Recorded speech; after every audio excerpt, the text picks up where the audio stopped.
So guys, অনেক জল্পনা কল্পনার পরে চলে এসেছে আমার নিউ ব্লগ। এটা নিয়ে অনেকের অনেক প্রশ্ন ছিল, আপু কোথায় গিয়েছেন, আপু আপনার ব্লগ কেন আসছে না, আপু আপনি ওখানে কি কি করেছেন। সো আমি আজকে আপনাদের সাথে শেয়ার করে নিচ্ছি আমি কোথায় গিয়েছিলাম, কি কি করেছি। আর এতদিন আমার এই ব্লগটা শেয়ার করা হয়নি কারণ আমি অনেক ব্যস্ত ছিলাম। আর আপনারা এটার জন্য অধীর আগ্রহে অপেক্ষা করেছেন। আজকে আপনাদের অপেক্ষার অবসান ঘটিয়ে নিয়ে এলাম আমার নতুন ব্লগ। সো আসসালামু আলাইকুম গাইস, কেমন আছেন সকালে? চলে এলাম আমি আপনাদের সাথে জেএস হ্যাপিনেস থেকে।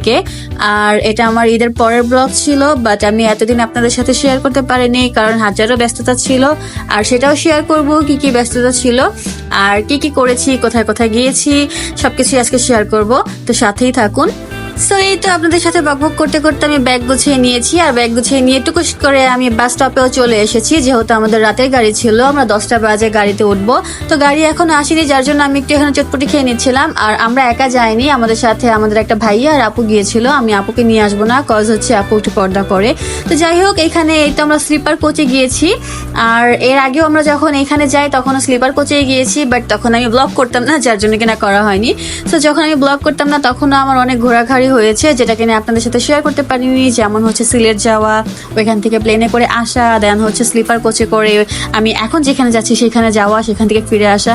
তো যাই হোক, পাস্ট ইজ পাস্ট, আমি ওইটা মনে রাখছি না। তো আমি চট করে গাড়িতে উঠে গেলাম, আর ওঠার পরেই হচ্ছে যেহেতু স্লিপার কোচ, আমি একদম উপরের ফ্লোরে চলে গেলাম কাজ আমি উপরের ফ্লোর ছাড়া নেবো না, আমার নিচের ফ্লোরগুলো ভালো লাগে না। আর এখানে আমার ইন্দোরের বাচ্চা এখানে ওঠার জন্য ছটপট করছে, আমি ওকে বলছিলাম আমি ওকে নেবো না, এখানেও উঠবে।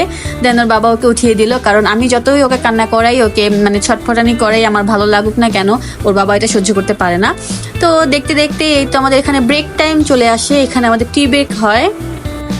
আর আপনারা অনেকে বলতে পারেন আমাকে এমন কেন দেখা যাচ্ছে। হ্যাঁ, আমি বাসের ভিতরে ছোট্ট একটা ঘুম দিয়ে উঠেছিলাম, যার জন্য আমাকে এমন দেখা যাচ্ছে। অ্যান্ড দেন হচ্ছে আমরা 2 প্লেট খিচুড়ি নিয়ে নিই। তো আমি এখানে বলছিলাম যে আমার এখনো ঘুম পাচ্ছে আর আমার মাথা পেইন করছে। তো 2 প্লেট খিচুড়ি নিয়ে আমরা হচ্ছে ভাইয়া আর আপু একটা খাই, আর এখানে আমি আর আমার বাবুর আব্বু একটা খাই। বিকজ হচ্ছে অত পরিমাণের ক্ষুধাও ছিল না, যেহেতু আমি ট্রাভেলিং এর সময় অনেক কিছু নিয়ে নিই। তো ওইটা খেতে খেতে অলরেডি পেট ভরা ছিল, যার জন্য আমরা ওইটা দিয়ে কাজ সারি। আর এই তো দেখতে দেখতে আমরা চলে আসি, বাট আমরা বাস থেকে নামার ভিডিওটা করতে পারিনি বিকজ হচ্ছে অনেক তাড়াহুড়ার ভেতরে ছিলাম। দেন একটা অটো নিয়ে আমরা চলে আসি আমাদের হোটেলে, যেখানে আমরা থাকবো। আর এই তো ছিল আমাদের হোটেলের লুকটা। যদিও আমার কাছে আহামরি অতটা ভালো লাগেনি, আমার রুমের থেকে ভাইয়ার আর আপুর রুমটা বেশি সুন্দর ছিল, বাট কিছু করার নেই।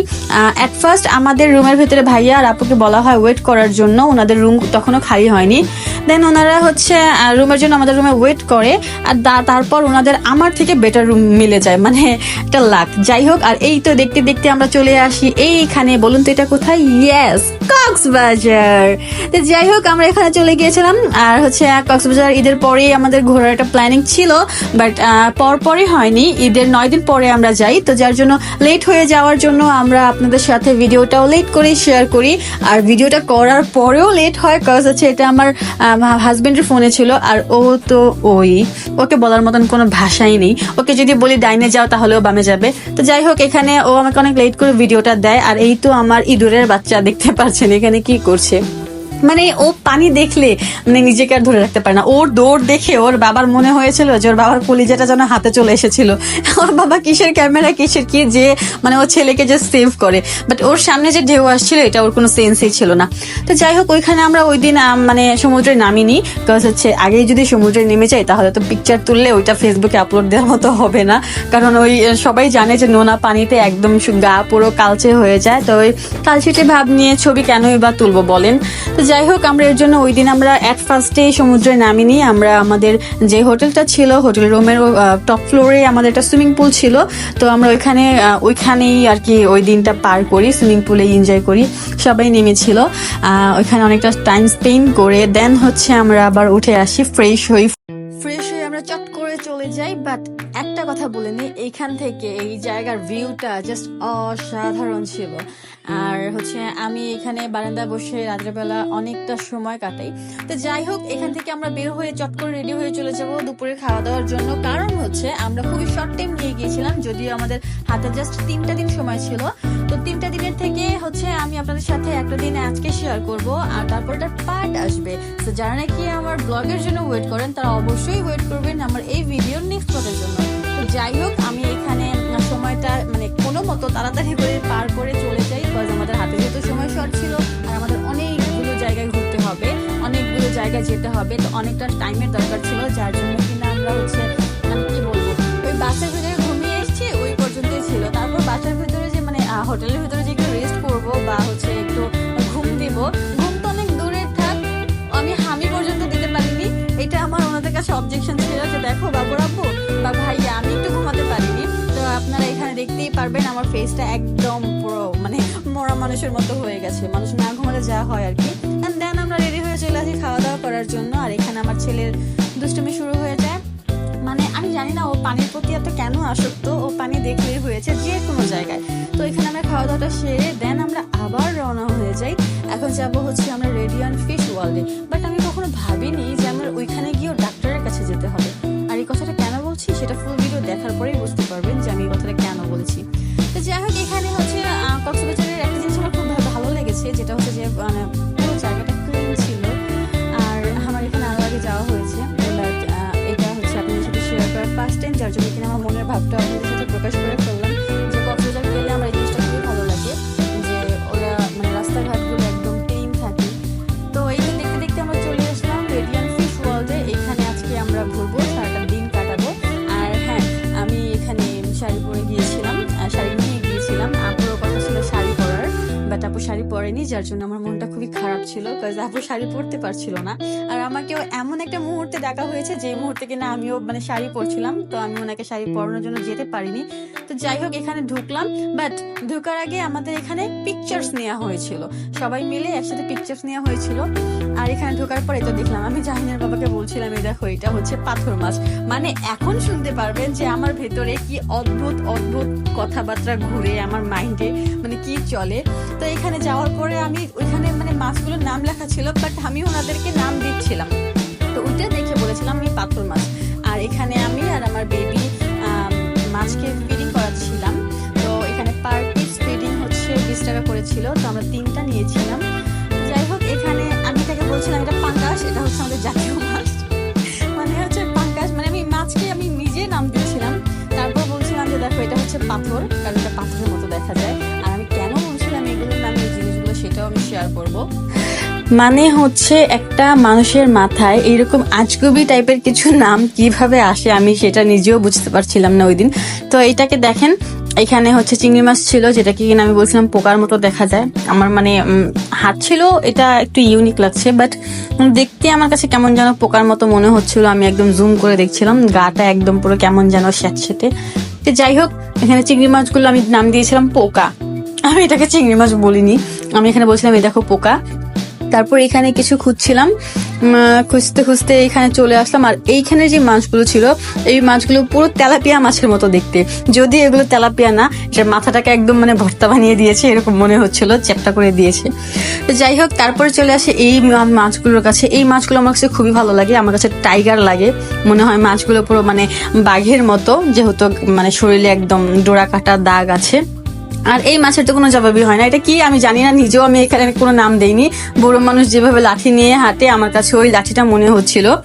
তো যাই হোক তারপর আমরা কিছু মানে এখানে আমি সব মাছকে খারাপ বলবো এমনটাও না, কিছু কালারফুল মাছ আছে। আর এটা ছিল বাঁশপাতা, মেবি জাহিনের বাবা বলেছিল, মানে হচ্ছে আমার বাবুর আব্বু, ও বলছিল এটা বাঁশপাতা মাছ মেবি। তো যাই হোক এটা আমি ওইটাই বললাম বাঁশপাতা। আর কিছু কালারফুল মাছ আছে যেগুলো কিন্তু আমার খুবই খুবই খুবই পছন্দ হয়েছিল। আর ওগুলো দেখার পর আমি একটা চিৎকার করে একটা লাফ দিয়েছিলাম, মানে এতটাই সুন্দর ছিল, এতটাই কিউট লাগছিল। আর এখানে এসে আমি মাছ খুঁজি, তারপর জুম করে দেখি একদম কর্নারে একটা ছোট্ট মাছ বসে আছে। আর এখানে দেখুন এই মাছগুলো একদম পুরো বক্সের মতো চারকোনা। এই মাছগুলো হচ্ছে আপনারা জানেন নাকি আমি জানি না, কিছু মাছ আছে যেগুলো কিন্তু টাচ করে ফুলে যায়, তো ওই মাছগুলোর মতো লাগছে। আর এটা তো একদম নড়াচড়াই করছিল না, একদম পুরো বরফের মতো দাঁড়িয়েছিল শীতল। আর এখানে কিছু ছোট ছোট মাছ আছে যেগুলো কিনা কিউট লাগছিল। তো এখানে আমি আর কোনো বাজে নাম দিতে চাই না, কজ এটা আমার কাছে কিউট লেগেছে। মানে বাজে নাম বলতে হচ্ছে যেগুলো কিনা আমার কাছে আমি জানি না মাছগুলো কেমন কেমন যেন ছিল দেখতে, ওইগুলো কিনা আমার কাছে যেমন মনে হয়েছে, আমার মাইন্ডে যা এসেছে আমি তাই বলছিলাম। হ্যাঁ, তো এটা হচ্ছে লাল পোয়া। এই মাছটা হচ্ছে কেমন যেন করাতের মতো, মুখটা ওই রকম। তো আমি ওইটাই বলেছিলাম যে মাছটা করাতের মতো। আর দেন হচ্ছে এখানে চলে আসে, আর এখানের পরিবেশটা খুবই গা ছুমছুমে ছিল, কারণ হচ্ছে এখানে লাইটিংটা খুবই কম ছিল।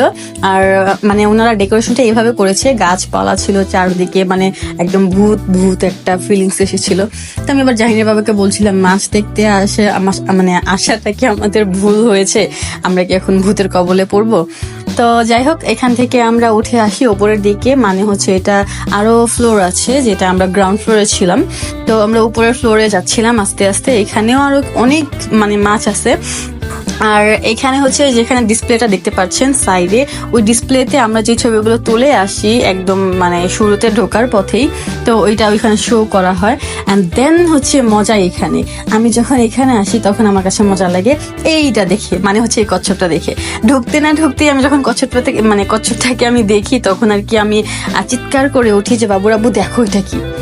দেন হচ্ছে এখানে অনেকগুলো মাছ দেখি, আর এই মাছটার চেহারাটা অনেক কিউট ছিল।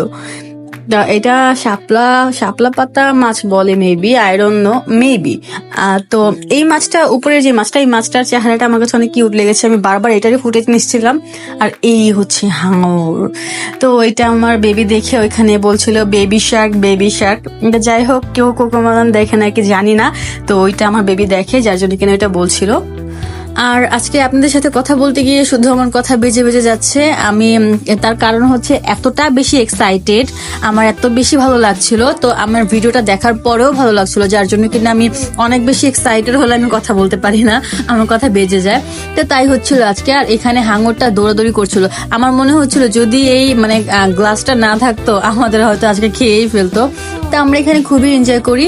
আরেকটা কথা বলে রাখতে চাচ্ছি, সেটা হচ্ছে যে আমার যে ভিডিও আপনাদেরকে দিচ্ছি, এটা যে ব্যাকগ্রাউন্ড মিউজিকটা আছে সেটা ইগনোর করবেন প্লিজ। মানে হচ্ছে আমার বেবি আপনাদের সাথে কথা বলতে গেলে বা হচ্ছে আমি ভয়েস দিতে গেলে ও মানে আমার আশপাশেই থাকে।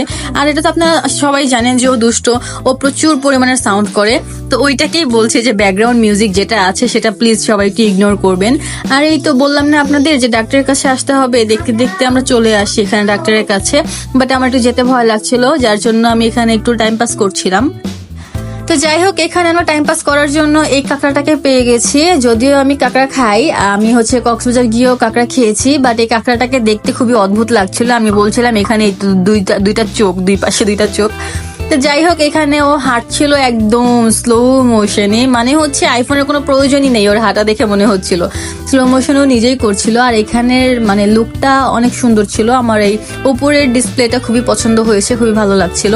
আর এটা কি আমি নিজেও জানি না এটা কি মাছ, একদম সুতার মতো লম্বা ছিল। যাই হোক, এখান থেকে মাছগুলো দেখতে দেখতে যাচ্ছিলাম। এই তো রূপচাঁদা মাছ, তারপরে হচ্ছে বাঁশপাতা, আর এই তো চলে এসেছি আমার ফেভারিট মাছগুলোর কাছে। আমি এই মাছগুলো দেখে জাস্ট মানে আর দেখতে দেখতে আমাদের চলে আসতে হয় ডাক্তারের কাছে। আমি কখনো ভাবিনি যে আমাদের এখানে এসেও ডাক্তারের কাছে আসতে হবে। আর ডাক্তার বলতে হচ্ছে যে এটাকে বলা হয় নাকি ডাক্তার ফিশ। তো এখানে থেরাপি দেওয়া হয়, ফুডের থেরাপি, যেটা কিনা আমি আর আমার বাবুর আব্বু নেই। আপুকে আর ভাইয়াকেও বলেছিলাম, বাট আপু বলছিল যে ওনার পায়ে সুরসুরি লাগবে, উনি এটা করতে পারবে না। আর দেখেন স্বামীর প্রতি কত ভালোবাসা, জামাইকে ছাড়া একটা মুহূর্ত থাকা যায় না। তো উনি যেই টবের ভিতরে পা ভিজিয়েছে, আমিও সেই টবের ভিতরে পা ভিজিয়েছি। ভালোবাসা কি দূরে থাকে বলেন? একটুও না। তো যাই হোক, এখানে আমার থেকে ওর পায়ে বেশি নোংরা ছিল, যার জন্য কিনা আমার সব মাছগুলো ওর কাছে চলে যাচ্ছিল। আর এখানে হচ্ছে আমরা একটা মুভি দেখতে আসি, যেটা কিনা 3D মুভি বলা হয়েছে, বাট আমার কাছে তো মনেই হয়নি এটা কোনো 3D মুভি। বাট আমার বেবি ভালো এনজয় করেছে, কজ এখানে শুধু ফিশ ছিল, তারপর হচ্ছে আরো অনেক কিছু ছিল, যেটা হচ্ছে কিনা সমুদ্রের তলদেশে যেগুলো থাকে। আমার বেবি অনেক এনজয় করেছে, বাট আমাদের কাছে অতটা ভালো লাগেনি, কজ আমরা তো অ্যাডাল্ট, তাই না? তো এইখানে আমরা আস্তে আস্তে দেখছিলাম, এখানে অনেকগুলো পিকচার্স দেওয়া ছিল, আর আমরা এখানে ভেতরে যাব। আর এই তো এই মনিটরে আমাদের ছবি দেখা যায়, এখানেই তো আমাদের ছবি। আর এখানে যখন নাকি প্রবেশ করি, ভেবেছিলাম হয়তো টুকিটাকি কিছু কেনাকাটা করব, বাট এখানকার প্রাইস দেখে আই এম জাস্ট শকড। মানে বলার মতো কোনো ভাষা নেই। এখানে মানে 100-150 টাকার জিনিসগুলো অলরেডি ওইখানে 3500 টাকা প্রাইস দেয়া ছিল। তো আমি মানে ভাবলাম যে এখানে এত প্রাইস কেন। তো এখান থেকে আর কোনো কিছু কেনাকাটা করলাম না, সোজা চলে গেলাম উপরে। আর এখানে উপরে ডেকোরেশনটাও অনেক সুন্দর করে করা হয়েছিল। তো এখানে বাচ্চাদের জন্য অনেক কিছু ছিল, অনেক রকমের অ্যাক্টিভিটিস ছিল। তো এখানে আমার বেবি আর কোথাও যাবে না, শুধু গাড়ি। মানে হচ্ছে ও এত গাড়ির পাগল কেন বা এত গাড়ির ভক্ত কেন আমি সেটা নিজেও জানি না। ওর বাবা থেকে শুরু করে ওর চাচারা পর্যন্ত মানে সবাই গাড়ির জন্য পাগল। আমার যে একদম ছোট যে দেবর আছে, ও এখন থেকে বলছে আমি আর কিছুদিন পরে হুন্ডা নিব, আমাকে হুন্ডা কিনে দিবে। বাট ও এখন পর্যন্ত ঠিক মতো কথা বলতে পারে না, মাত্র 4.5 বছর মেবি চলে। তো যাই হোক 4.5 বছর না 5 বছর মেবি চলে। তো যাই হোক এখানে হচ্ছে ওর বাবা থেকে শুরু করে একদম সবাই, ওর দাদা পর্যন্ত গাড়ির পাগল ছিল, হয়তো বা বংশের কিছুটা ছোঁয়া পেয়ে গেছে। তো ওইরকমই এখানে এসেও শুরু হয়ে গেল ওর গাড়ি গাড়ি গাড়ি, ও গাড়িতে উঠবে। মানে অন্য বাচ্চারা যখন উঠছিল ওর বাবার তো ওকে ধরে রাখতে মানে রীতিমতো কষ্ট হয়ে যাচ্ছিল, ওকে ধরে রাখাই যাচ্ছিল না। ওই বাচ্চাদেরও টেনে নামিয়ে দিবে, ও এখানে উঠবে। তো যাই হোক আমরা এখানে মানে সিরিয়ালে তো একটা কাজ করতে হয় তাই না, বাট এইটা ওর মাথায় কে মানে ঢোকাবে বা কে বোঝাবে। তো ও এখানে উঠে এনজয় করে। বাট এখানে একটা জিনিস ভালো লাগে না, যেটা হচ্ছে যে এই গাড়িটা রাইড করার জন্য 50 টাকা নেওয়া হয়, বাট এখানে 2টা রাউন্ড দিয়েই নামিয়ে দেওয়া হয়। তো আমার ছেলে তো বিচ্ছু, ও তো নামবেই না, ও ওই ছেলের সাথে ফাইট শুরু করে দেয়, ও নামবে না, ও আরেকটা রাউন্ড দিবে। দেন হচ্ছে ওকে একটা লাস্ট একটা রাউন্ড দেওয়ানো হয়। তো যাই হোক এখানে মারামারি করে আমরা এখান থেকে চলে আসি।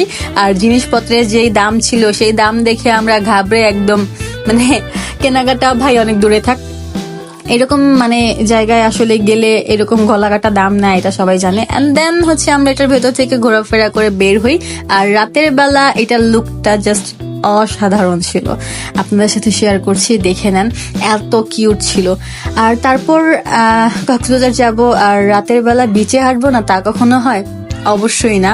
তো এখান থেকে আমরা ঝালমুড়ি খেয়েছিলাম, বাট ট্রাস্ট মি এই মামার ঝালমুড়িটা এতটা টেস্টি ছিল, আমি তো ভাবছিলাম যে খাবো না, জাস্ট অল্প নিয়েছিলাম। বাট যখন দেখলাম যে না এতটা টেস্টি, আমি এটা খাওয়া শেষ করে আমি আবার নিয়েছিলাম। দেন হচ্ছে এখান থেকে ঝালমুড়ি খাওয়া শেষ করে এখানে আমরা চলে আসি। এখানে আমরা একটা স্যালমন ফিশ অর্ডার করি, যেটার প্রাইস ছিল অলমোস্ট 1600 টাকার মতো। আর হচ্ছে 2টা কাঁকড়া অর্ডার করি, যে আপনাদের আগেই বলেছিলাম আমি একটু কাঁকড়া খাই। তো হচ্ছে 2টা কাঁকড়া নেই, বাট ওইখানে আপু আর ভাইয়া খেতে চাচ্ছিল না, কারণ ওনারা এগুলো খায় না। আমি আমার বাবুর আব্বুকে, ও খায় না, বাট ওকে আমি খাইয়েছিলাম জোর করে 2বার, যার জন্য কিনা ও এখানেও খায়।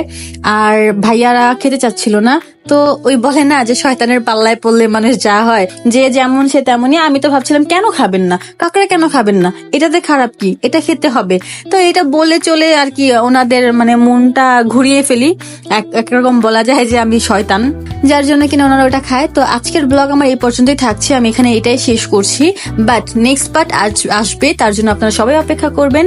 ততক্ষণ পর্যন্ত ভালো থাকবেন, আমার চ্যানেলটাকে লাইক কমেন্ট শেয়ার করে আর সাবস্ক্রাইব করে দেবেন। আল্লাহ হাফিজ।